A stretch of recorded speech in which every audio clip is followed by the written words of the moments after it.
Hey, what's up, folks? Ryan Wood here alongside my colleague Pete Doherty on the day, Pete, that Mark Murphy laid out the vision for what's next, a day after the Packers made the decision. Mark Murphy made a decision to terminate head coach Mike McCarthy. What stood out to you the most? Terminated his contract. Didn't terminate Mike McCarthy. Yes. That's a very important difference. That's an Andrew Brandt joke. He always says that in his stuff that he does for SI.com. They terminated him. His contract, not him. Yes.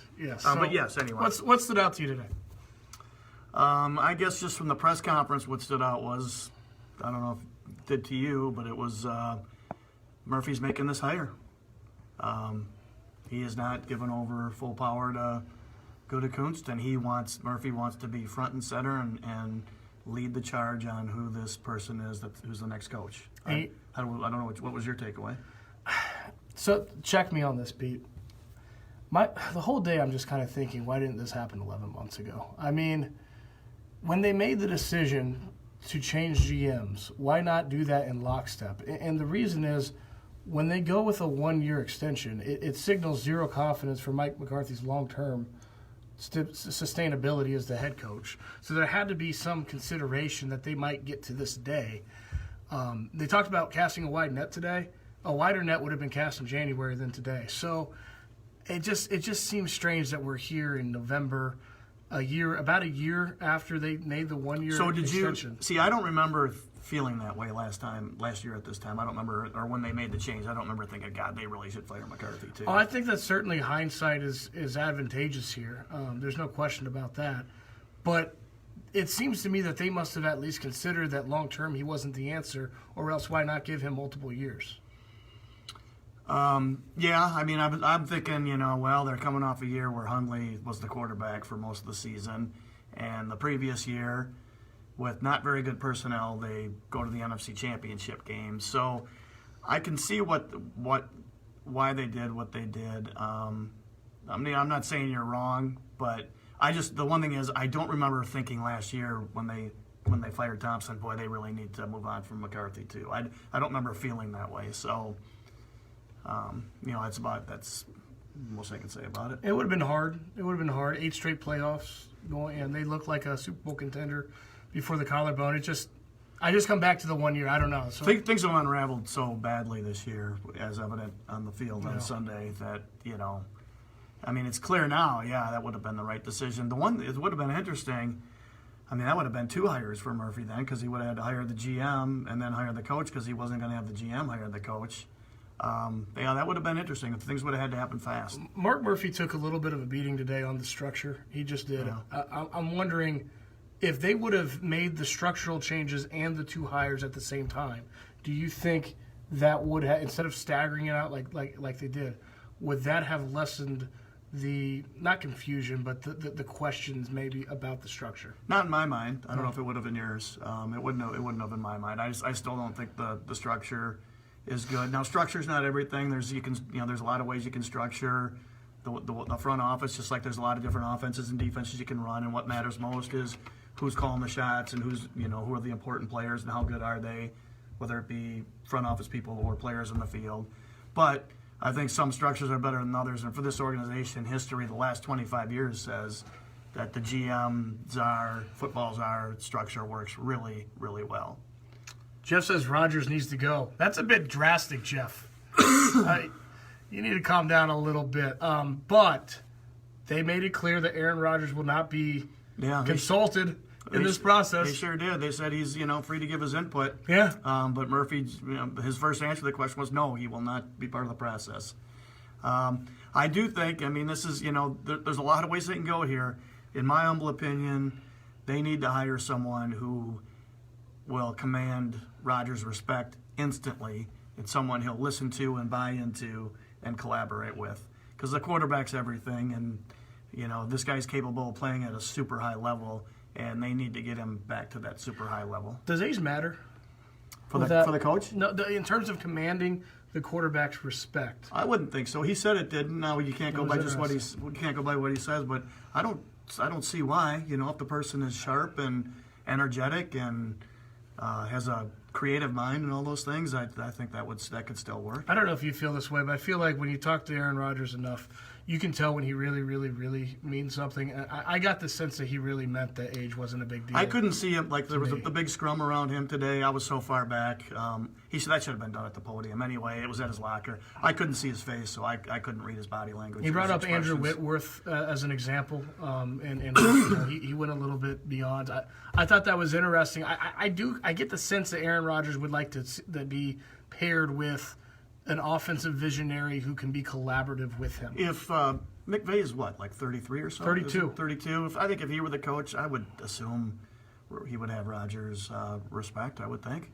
Yeah, Sean McVay. I mean, he's not going to be the coach. But right, right. But I mean, so someone that age. Lincoln Riley is the name that comes to mind, and I don't know if you've heard anything. I've heard that there is very preliminary in terms of candidates, but that there will be some interest in Lincoln Riley. That's not to say that he's the next head coach for the Packers. Oklahoma's got some deep pockets. Well, and if they go after him, that would worry me. The thing, and he deserved. They should look into him hard. They should look at, if this guy's really well respected already, I would give him a good hard look. I'd want to talk to him, all those things. I would worry that he's never coached in the NFL. That would be a big red flag to me, and I'd have to be really convinced about his acumen and ability to put together a staff.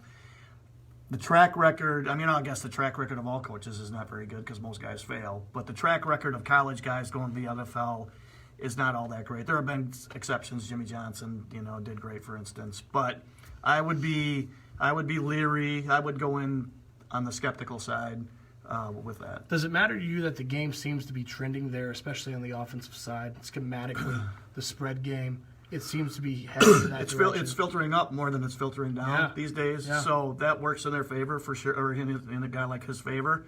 But it's still a different game in the NFL, and you'd feel better if he'd worked earlier in his career in the league and knew his way around the league a little better. The Kansas City Chiefs offensive coordinator, Eric Bieniemy. Yeah. Bieniemy. I can remember that. He was a running back at Colorado, I think, and played in the NFL for a few years. I don't know much there's about a question. He is one of the names that's coming up. Yeah. What do you have any thoughts on him? I really don't know much about him other than he's a name that's been bandied about as a possible head coach. I have heard that Mark Murphy would have some interest in including him on the list. That's all I've heard. Let's see what else we got. So if you were handicapping, this is ridiculously early in the process, the odds came out. Do you see the Bovada I did. thing? I saw the email, but I didn't look at the email. Yeah. So they had McDaniels first at 7-4. Really? And they had DeFilippo and Lincoln Riley as 11-4. So not that big a difference, but those were the three favorites. Josh McDaniels is someone that I'm trying to determine right now what kind of interest the Packers might or might not have. I don't know if they have any interest in him at all. I would not. And we talked about this off. I wouldn't trust the guy after reneging on his verbal agreement to become the Indianapolis Colts head coach last year. Yeah. I get there's a lot to like with Josh McDaniels. I get that. But to me, that's a big deal. And to me, that becomes pretty radioactive, pretty toxic. It'd be tough to trust the guy. The one thing I would want to find out for real what happened. And let's just say he went through the interview process with the Colts, talks to them. They say, look, Andrew Luck's doing great. He's going to be fine. They go through everything. All right, I'll take the job. And then he finds out afterwards, like the next day from talking with, Belichick or somebody who may have talked to somebody. What if he learned that, hey, things are looking pretty shaky with Luck? Then I could see that as a legitimate reason. Wouldn't that have to come out before you commit to taking the job, though? Well, what if the Colts told him he was fine, and then they were? Yeah, that'd be and I'm not saying that's what happened. That may not even be close to what happened. Who knows what happened? It is a huge red flag. He left a team and a staff of coaches who he had contacted to hire in the lurch. But things are forgotten fast, and I would want to talk to him. I would interview him if he wanted to interview, and I would want to find out what happened and really dive into that. I would give him serious consideration. Not saying I hire him, but I would give him a good hard look. John DeFilippo, I've heard as a candidate on Mark Murphy's radar. I don't know a lot about him other than he's been, Minnesota's coordinator this year. It seems like there's some disconnect in Minnesota right now. Yeah, they're Mike Zimmer saying that they want to run the football more for a few weeks. He said it before the Packers played on the conference call that they want to run the football more. and John DeFilippo, who has the perception, right or wrong, that he's kind of coaching for a head coach job, not getting in line with it. It's kind of interesting. Two more names: Joe Lombardi, the quarterback's coach in New Orleans, and Pete Carmichael, the offensive coordinator in New Orleans. I've heard both those names bandied about as well. I would bet a lot of money that they would not want to hire somebody's with the last name Lombardi, who's Vince Lombardi's grandson, that the pressure and everything and all that would just be too much. And there's probably a pretty good argument. The question that I have too, and I didn't get a good answer in conversation I had today, why I don't understand why the quarterback's coach would be ahead of the offensive coordinator in that. If you're interested in both, I'm not sure either. But you don't like Peyton calls the plays down there, so true. Who knows who has the more influence on what's going on. I thought I saw a question, something about Murphy not handing the job over to Gutekunst. Do you have any opinion there? I think it's a mistake. I think that this is a structure that Ron Wolf, I think you'd agree, Ron Wolf would never have agreed to become the GM under this structure. He has said multiple times that a requisite of taking the job in Green Bay, and this is a Hall of Famer talking, was that he had full autonomy of the football operation. Brian Gutekunst is a GM in name only right now, and I don't get it, because Brian Gutekunst is, in my opinion, more than qualified to make this hire and should be allowed to make this hire. Do you disagree? That's exactly how I do it. I would just want the GM fully invested in the coach, and the way to do that is if it's the guy he picks. Now, Murphy said, and I don't doubt it for a second, that his relationship with Gutekunst is great, and I don't doubt that for a second. The problem is, you got all these people reporting to Murphy, relationships change. And when you've got 3 people reporting to Murphy, you've got room where things start not going well, people back-channeling and fighting for power, whereas you had that straight, clear line of delineation of power with the previous setup. I want the cap guy and the head coach working for the general manager, so they do, when he gives them an order, it gets carried out. You had an exchange with Mark Murphy today, early on in the press conference, and you were raising some very viable points, I thought, and it was interesting. Yeah, he, and I asked like 3 questions in a row, he didn't want to. All good questions, though. And the question was if, Gutekunst he said Gutekunst, he's not going to give him somebody he doesn't want. So what if there's 2 guys and Gutekunst is okay with both but prefers one guy over the other, and Murphy prefers the other? Who do you pick?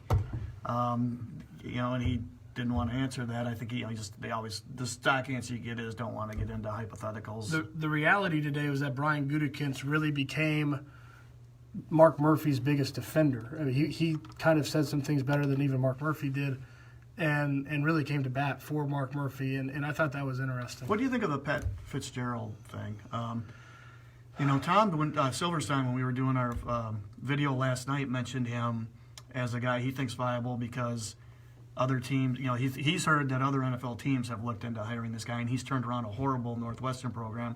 I think a lot of people tie it to him because Murphy was AD there. I think Murphy hired him, if I remember right. He did.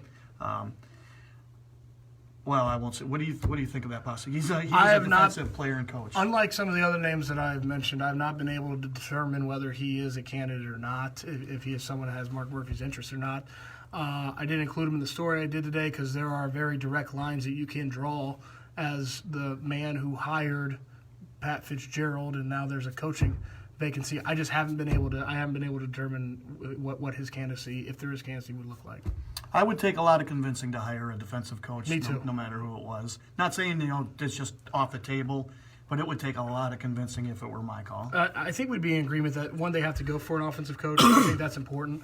But that's 1A. 1B in that for me is that they need to find a way to retain Mike Pettine as defensive coordinator and do what the Chicago Bears did last year with Matt Nagy coming in as head coach, retaining Vic Fangio. To me, that's the blueprint that they need to use. Do you agree or disagree? I would be if I were them, I would want that.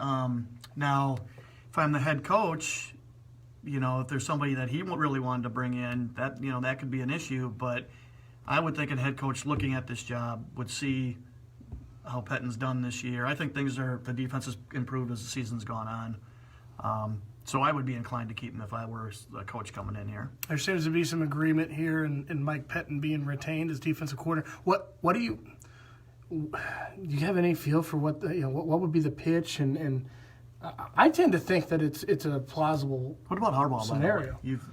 We've all heard that name, Jim Harbaugh. I'm sorry. Who's the Jim one in or Michigan? John? The one in Michigan's Jim Harbaugh. Well, I've had one conversation today with a source said that he believes, and this is a source that knows Brian Gutekunst, that he believes that Jim Harbaugh would be very high on his list. I don't know if that matters though, because he's not conducting the search. He's such a but Gutekunst, I would think if he wanted to interview the guy, Murphy would do it. But the thing I would wonder is, Harbaugh is just so odd. How would that mix with Rodgers? Would that work great, or would he just?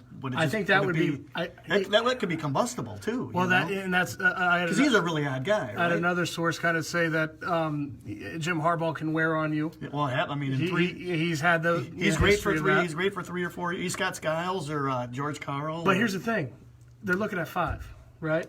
They're looking at 5, and there were some questions about prioritizing the next 13 years over the next 5. Baloney to me. They're looking at 5. They're looking at this window and what can get them to the Super Bowl in this window, because there is zero guarantee that they're getting a 3rd straight Hall of Fame quarterback. They have to maximize this window. So to me, I think part of the rationale for why Brian Gutekunst might like Jim Harbaugh is because of his toughness and the fact that he's an offensive mind, but he's also a guy who is no nonsense, and the quarterback you would really have no choice but to fall in line, or it could be very toxic. So I think it's very interesting. I did hear, though, that John Harbaugh, if he becomes available, I heard that Mark Murphy would have some interest in him as well. He's probably a good coach. That doesn't strike a chord with me.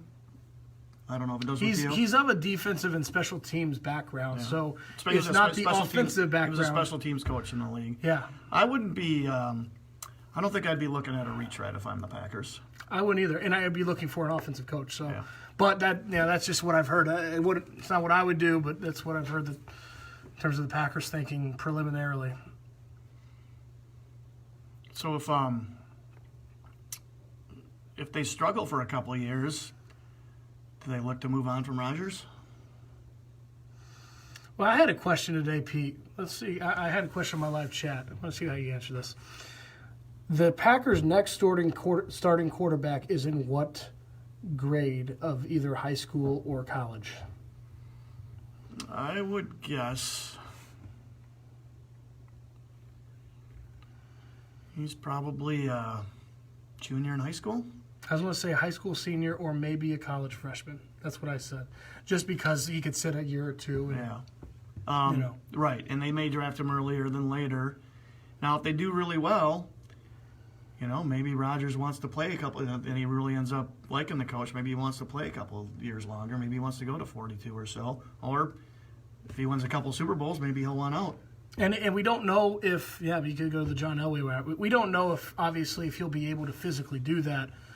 But we don't know that he won't be able to, too, because that's what the league is right now. Those elite guys are playing till that age. So you can't rule out the possibility, which I think is going to be really interesting a few years down the road. Anyway, Pete, any final thoughts here? No, I was just thinking again about the college, the college coaches. And, I mean, gosh, you look at Nick Saban. He's the best college coach maybe ever, right? Yep. And in the NFL, he was just average. And you don't get to recruit your players. You're stuck with the draft system, and while there's free agency, you still have a salary cap, and you got a budget limits. And everybody else has a decent budget too. So you just can't beat people by out recruiting them. So I'd be really leery of the college coaches, but you got to say, if Lincoln Wright, if he really is this super bright guy, that is interesting. But I'm still pretty leery of a college coach. So would you take an NFL position coach / coordinator over a college head coach? Generally speaking, yes, I would. Now that doesn't mean they won't find that doesn't mean Riley wouldn't be the best guy, but just kind of as an overall philosophy, yeah. I want a guy who has worked in the NFL and knows his way around the league, even if it was only for a couple of years early in his career. That's why Jim Leonard is a viable candidate for even a defensive coordinator job in the NFL. He played in the league 11 years. He knows how things work in this league. That is true. All right. Thank you very much for your questions. Thanks for watching. He's Pete. I'm Ryan. Make sure you go to PackersNews.com. Expansive coverage from Pete, Ryan, Jim Ozarski, Tom Silverstein. We've all got you covered. Until next time, we'll see you later. Take care, everybody.